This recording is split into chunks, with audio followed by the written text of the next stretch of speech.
African union AEU বুধবার মাদাগাস্কারের সদস্যপদ সাময়িকভাবে স্থগিত করেছে।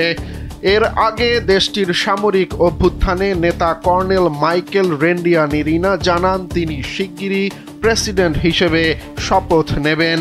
AEU কমিশনের চেয়ারপারসন মাহমুদ আলী ইউসুফ এক বিবৃতিতে বলেন, বল প্রয়োগ নয়, আইনের শাসনই সর্বাগ্রে থাকতে হবে। তিনি জানান স্থগিতাদেশটি সঙ্গে সঙ্গেই কার্যকর করা হয়েছে।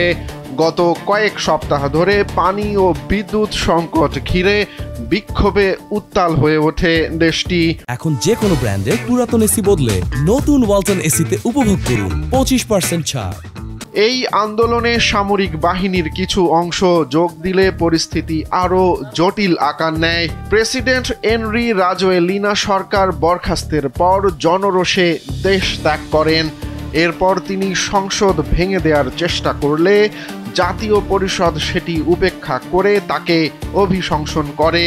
অন্যদিকে দক্ষিণ আফ্রিকান উন্নয়ন সম্প্রদায় সাদাক উত্তেজনা প্রশমনে সাবেক মালাউর প্রেসিডেন্ট জয়েস বান্দার নেতৃত্বে একটি বিশেষ প্যানেল গঠন করেছে। সাদাক চেয়ারম্যান পিটার মুথারিকা বলেন, অশান্তির কারণে আর কোনো মাদাগাস্কার নাগরিকের যেন প্রাণ না যায়।